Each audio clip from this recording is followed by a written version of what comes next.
ادامه گفتارهای رادیوی فرهنگ.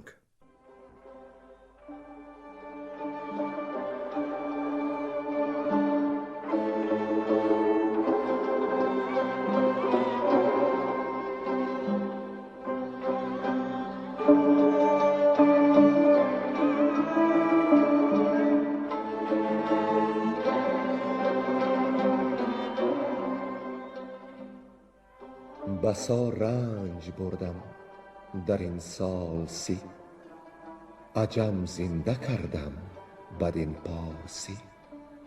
بسا رنج بردم در این سال سی، عجم زنده کردم بدین پارسی.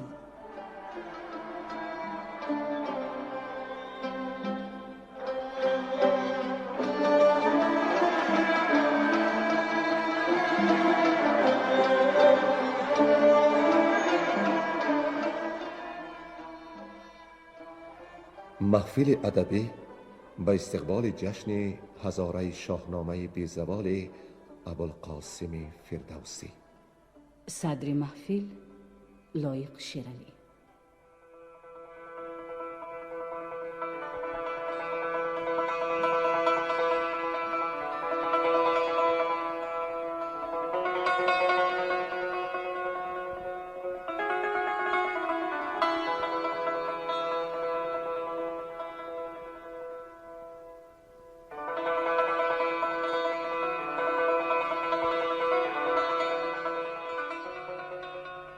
شنوندگان عزیز یاد دارند که ما در گفتار پیشین به جای رسیدیم که از لشکر ترکان پیران به نزد رستم آمد و پیش او نماز بود و از سرنوشت شکوه ها کرد که سیاوش او را چون پدر عزیز می داشت و او دخترش را داد، اما سیاوش را با دخترش کشتند.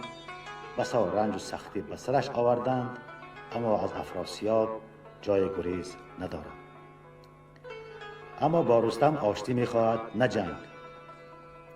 رستم پیش او دو شرط گذاشت. یکی این که گناهکار این رزم را دست و پا ببندی و نزد شاه فرستی، دیگر این که خود کمر ببندی و با من پیش شهریار بروی. پیران گفت که با افراسیاب مشورت خواهد کرد و خود نزد لشکر آمد و گفت که جنگ با رستم سودی ندارد و توران به کام دلیران ایران خواهد شد. اگر افراسیاب کین جوید، نه آرام خواهد داشت و نه خواب. اما هر کس به درد می گفت که سیستان را پرآتش می کنند و سر رستم را به دار می آورند. چون پیران این گفته ها را شنید، گفت که ای بیچارگان و ناآگاهان، اگر چنین می اندیشید زمان شما زوال می یابد. پیران سپس نزد خاقان چین آمد و از هیبت رستم و لشکر و رزم او سخن کرد. اما شنگول می گفت که ما به رزم چون شیر آمدیم، نباید چون روباه بگریزیم. شنگول گفت که او با رستم هم نبرد خواهد شد و از لشکر او یکی تن زنده نخواهد گذاشت. دل پیران از این جسارت شنگول جوان شد. هومان از چنین رنگ گرفتن کار بسیار غمگین گردید. و اینک دنباله داستان را بشنوید. گویندگان بیرنگ کهدامنی، نظر یزدانی، ساربان و کمینه.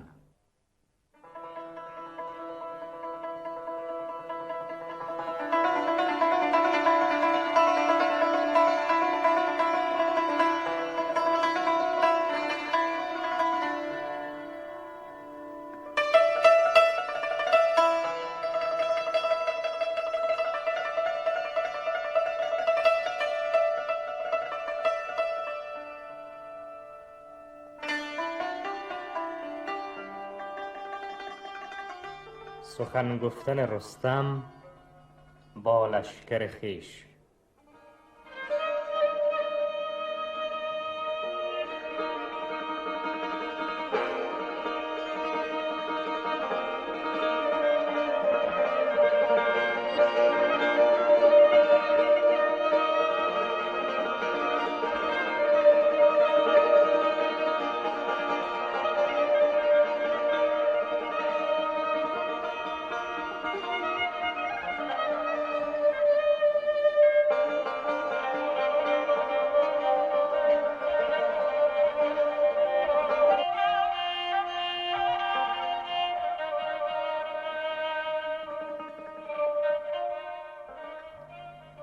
از این روی رستم یلان را بخواند، سخنهای بایسته چندی براند.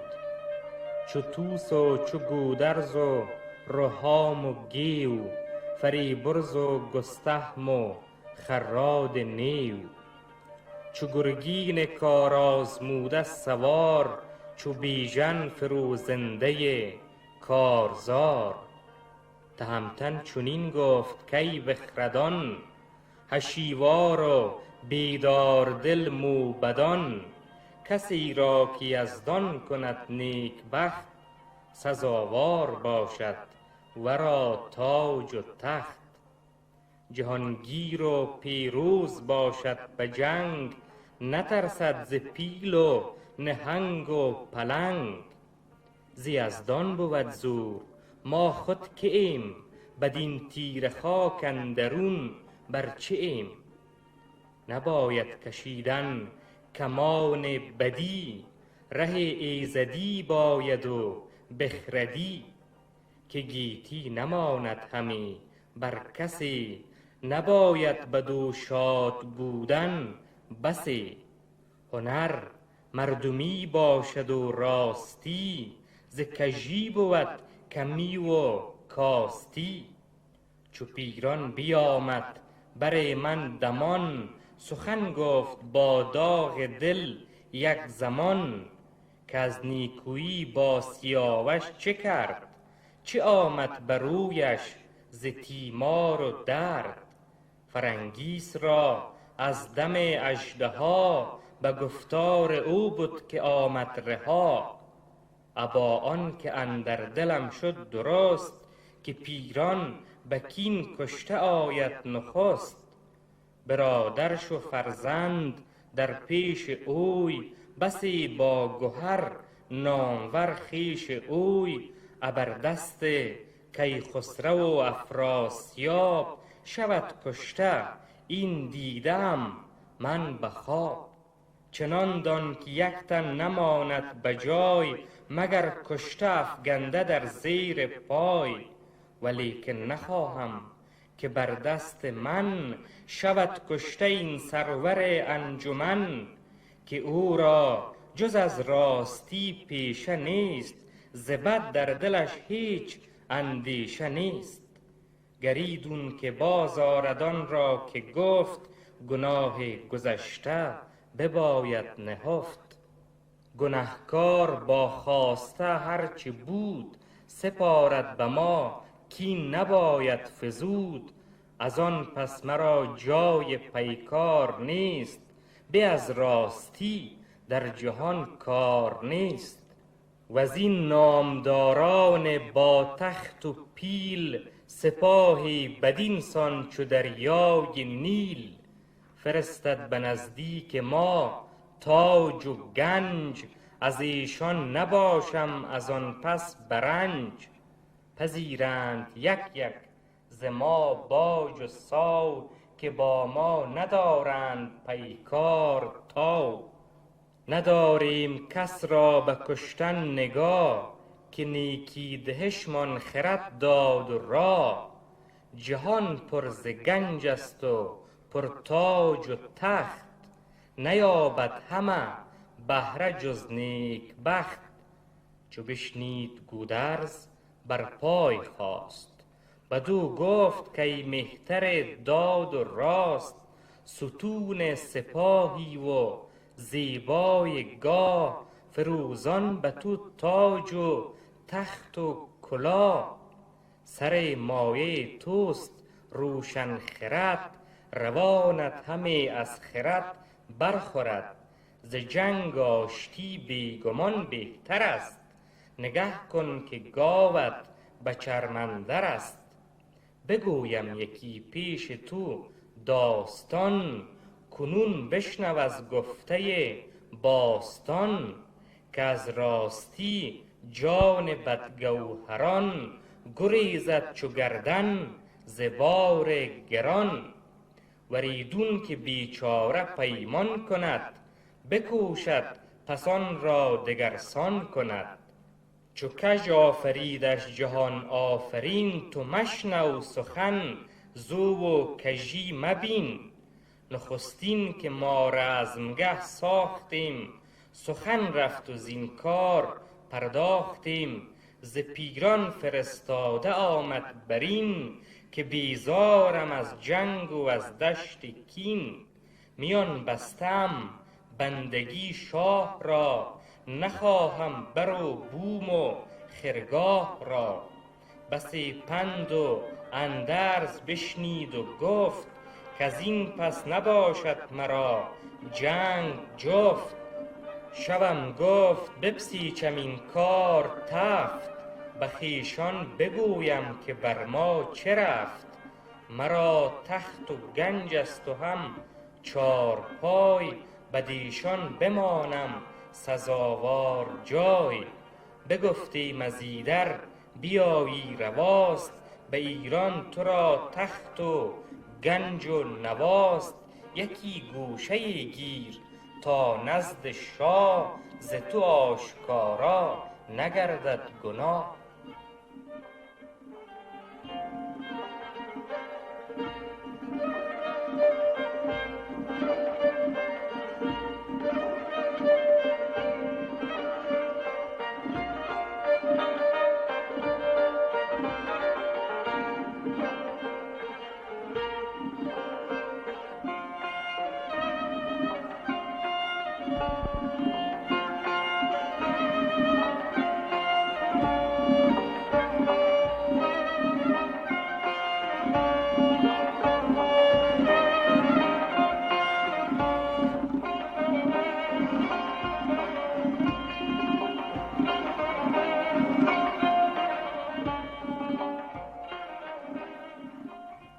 چو گفتیم پیران بران بازگشت، شبی تیره با باد انباز گشت.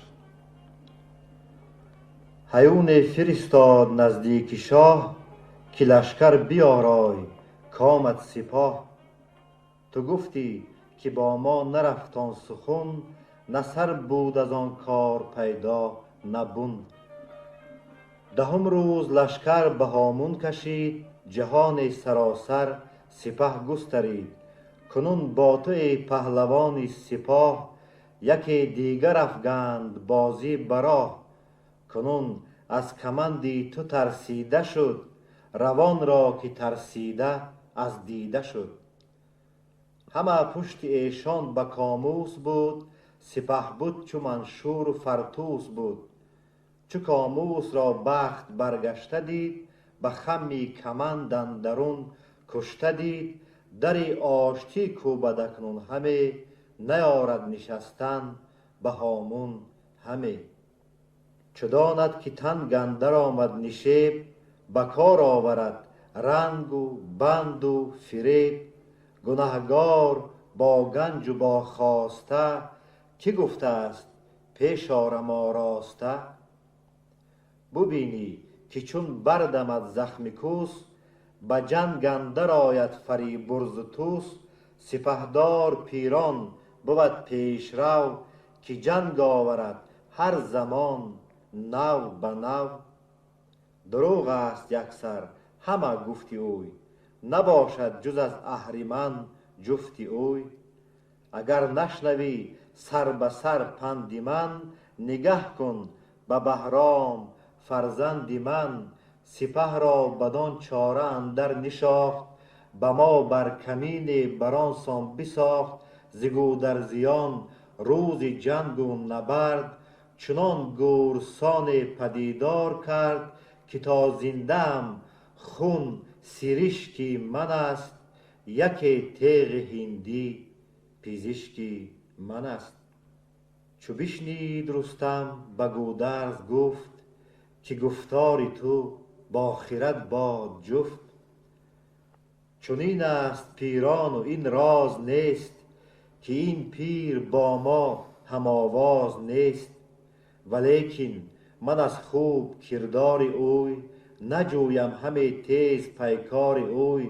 نگه کن که با شاه ایران چی کرد، به کار سیاوش چی تیمار خورد. گر از گفته خویش باز آید دوی، وگر پیش ما جنگ ساز آید دوی. به فتراک بربسته دارم کمند، کجا ژنده پیل اندر آرم به بند. ز نیکو گمان اندر آیم نخست، نباید مگر جنگ و پیکار جست. چو او باز گردد ز گفتار خویش، ببیند ز ما درد و تیمار خویش. بر او آفرین کرد گودرز و طوس، که خورشید بر تو ندارد فسوس.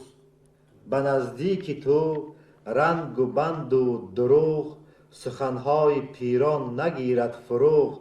مبادا جهان بی سر و تاج شاه، تو بادی همیشه بدان پیشگاه.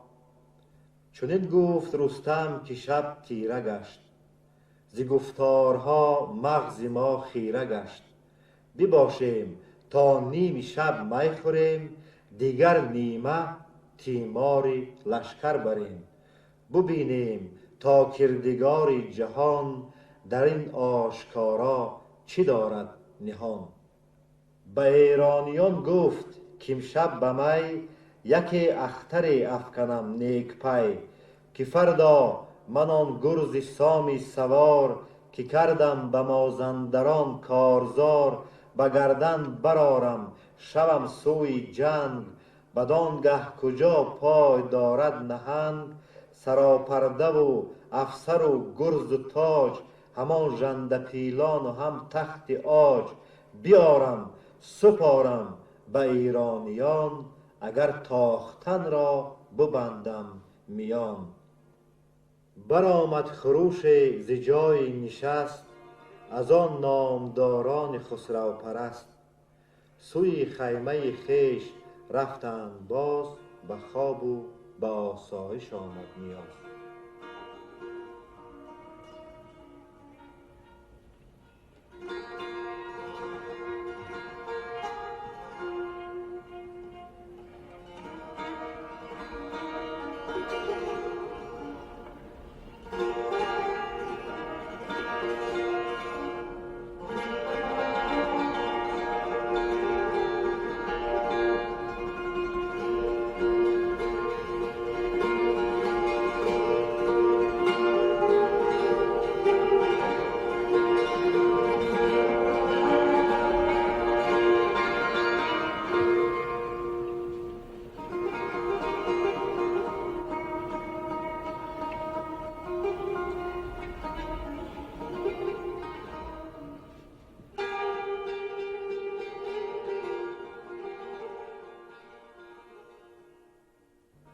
لشکر آراستن ایرانیان و تورانیان.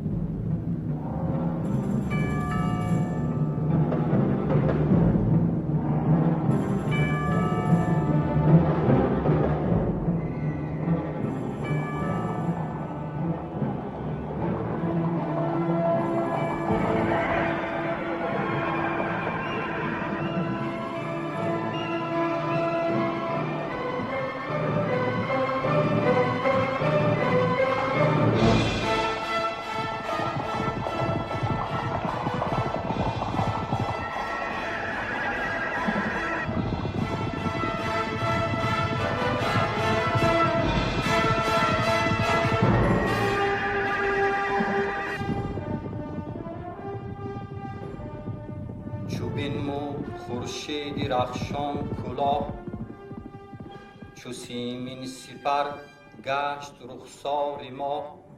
بترسید ماه از پی گفتگوی، به خم اندر آمد بپوشید روی. تبیره برآمد ز درگاه توس، شد از گرد اسپان جهان آبنوس. زمین نیلگون شد هوا پر ز گرد، بپوشید رستم سلیحی نبرد.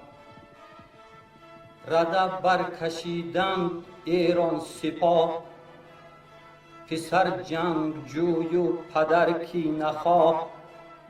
سوی میمنه پور کشواد بود، که با جوشن و گرز پولاد بود. فریبرز بر میسره جای جوست، دلی نامداران ز کینه بشست. به قلب اندرون طوس نوذر به پای، نماند آن زمان بر زمین نیز جای. تهمتن بیامد به پیش سپاه، که دارد یلان را ز دشمن نگاه. وزان روی خاقان به قلب اندرون، ز پیلان زمین سر به سر نیلگون. ابر میمنه کندوری شیر مرد، سواری دلاور بگاهی نبرد. سوی میسره جنگ دیده گهار، زمین خسته بر زیر نعل سوار. همی گشت پیران به پیش سپاه، بیامد بری شنگولی کینه خواه. بدو گفت که ای نامبردار هند، ز شیروان به فرمان تو را تا به سند. مرا گفته بودی که فردا پگاه، ز هر سو به جنگ اندر آرم سپاه. وزان پس بجویم ز رستم نبرد، سرش را ز ابر اندر آرم به گرد. بدو گفت شنگول من از گفت خویش، نگردم نبینی ز من کم و بیش.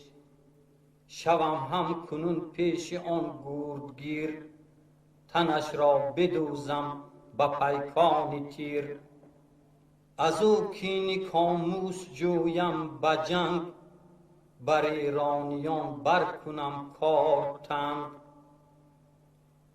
همانگه سپه را به سه بهره کرد، بزد کوس و برخاست از دشت گرد. برفتند یک بهره با ژنده پیل، سپه بود صف برکشیده 2 میل. سری پیلبانان برنگ و نگار، همه پاک با افسر و گوشوار. بیاراسته گردن از طوق زر، میان بند کرده به زرین کمر. فروهشته از پیل دیبای چین، نهاده بر او تخت و مهد زرین. برآمد دمی ناله کرنای، برفتند پیلان جنگی ز جای. بیامد سوی میمنه 30,000، سواران گردن کشی نیزه دار. سوی میسره 30,000 دیگر، کمان برگرفتند و چینی سپر. به قلب اندرون پیل و خاقان چین، همی برنوشتند روی زمین.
سرزنش کردن رستم با پیران.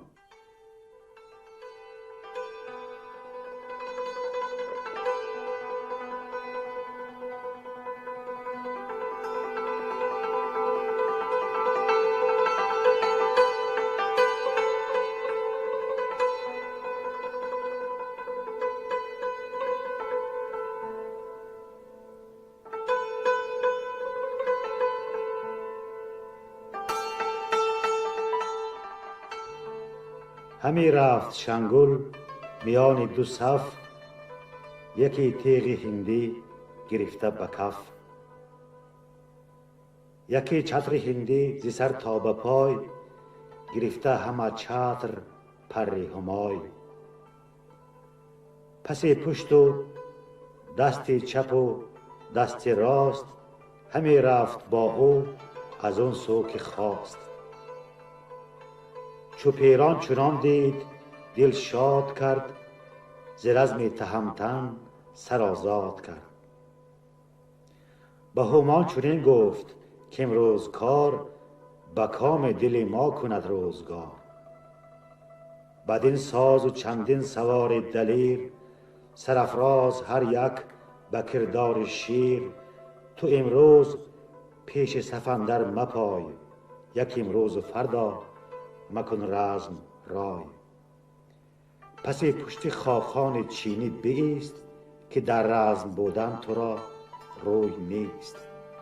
که گر زابلی با درفش سیاه، ببیند تو را کار گردد تباه. ببینیم تا چون بود کار ما، چی بازی کند بخت بیدار ما. و آن جایگه شد بدان انجمن، به جایی که بود پهلوی پیلتن. فرود آمد و آفرین کرد چند، که فر از تو گیرد سپهری بلند. مبادا که روزی تو گیرد نشیب، مبادا که آید بر رویت نهیب. چو رفتم ز نزد تو ای پهلوان، پیامت بدادم به پیر و جوان. بگفتم هنرهای تو هرچی بود، ز گیتی تو را خود کی یارد ستود. هم از آشتی راندم و هم ز جنگ، سخن گفتم از هر دری رنگ رنگ. به فرجام گفتند کین چون کنیم، که از رای تو کینه بیرون کنیم. توان داد گنج و زر و خواسته، ز ما هرچی او خواهد آراسته. نشاید گنهگار دادم بدوی، براندیش و این رازها باز جوی. گنهگار جز خویش افراسیاب کی دانی، سخن را مزن بر شتاب. ز ما هر کی خواهد همه مهترند، بزرگند و با تخت و با افسرند. چگونه سپاریم و این کی توان، از آن آرزو پیر گردد جوان. سپاهی بدین سان بیامد ز چین، ز سقلاب و ختلان و توران زمین. کجا آشتی خواهد افراسیاب، که چندین سپاه آرد از خشک و آب. به پاسخ نکوهش بسی یافتم، ازیرا به نزد تو بشتافتم. از ایشان سپاه چو دریای آب، گرفتم بر جنگ جستن شتاب. سراپای خود را ندانند هیچ، تو را جز به سگزی نخوانند هیچ. نبرد تو خواهد همی شاه هند، به تیر و کمان و به هندی پریند.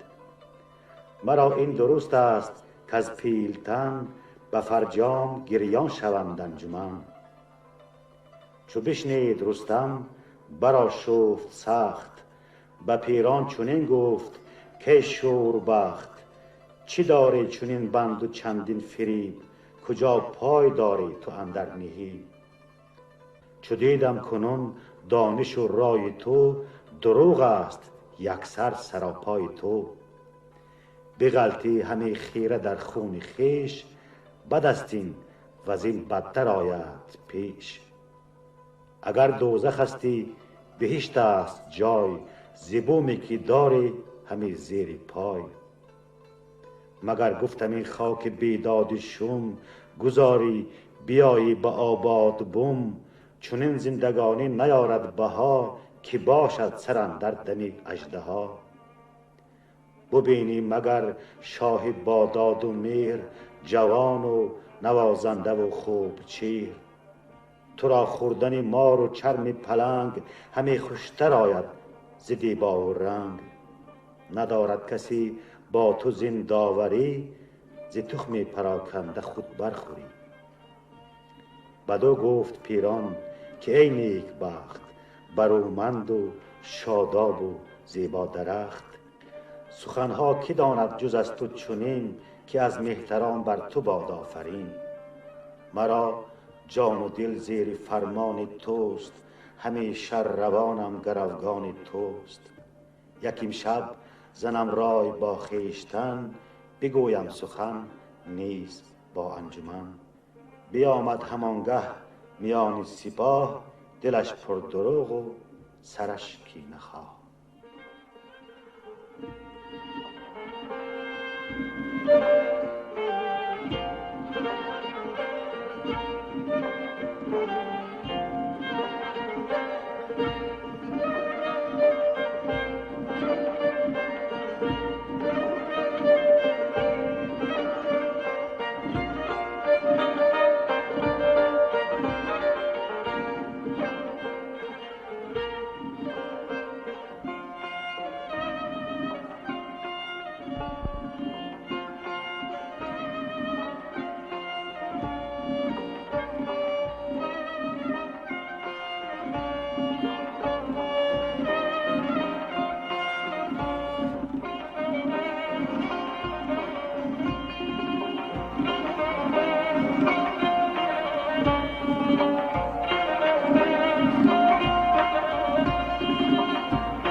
آغاز رزم.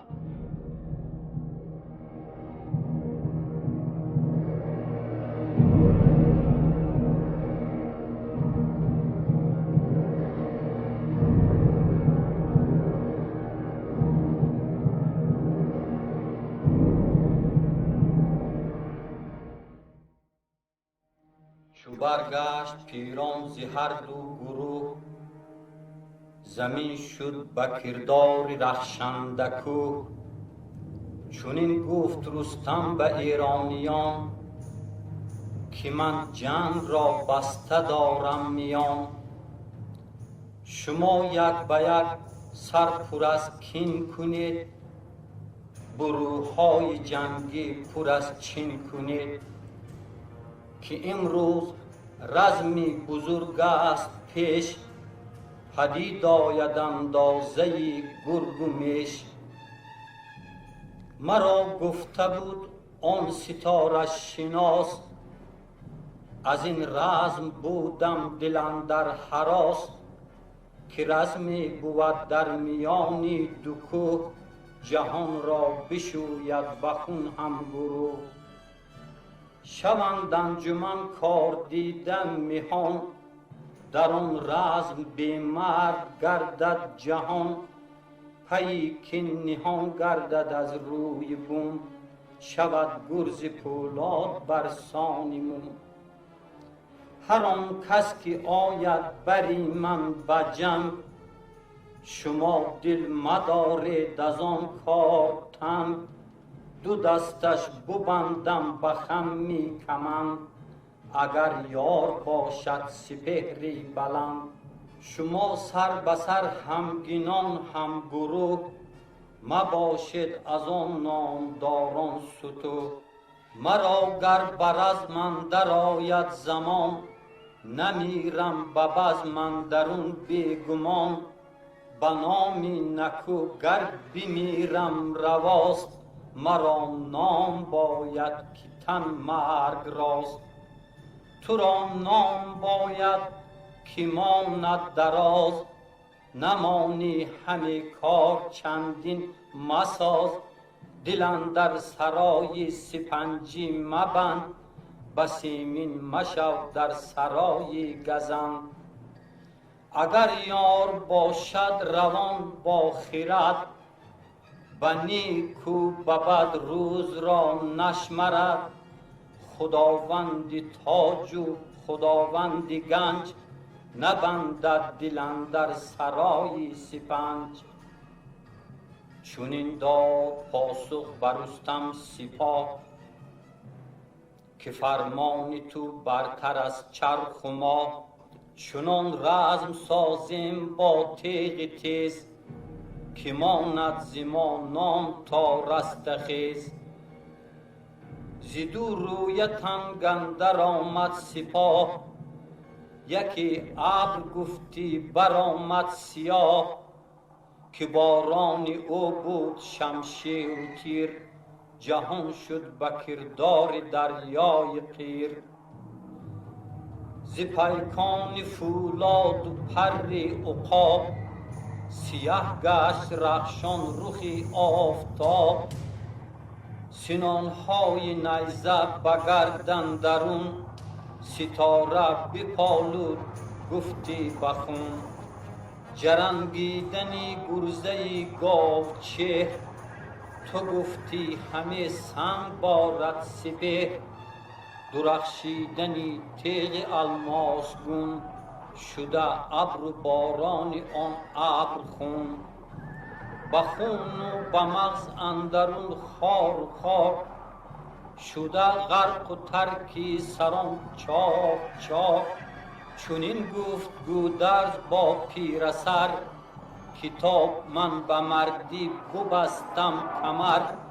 ندیدم که رزم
شما محفل ادبی را به استقبال جشن هزاره شاهنامه ابوالقاسم فردوسی شنیدید.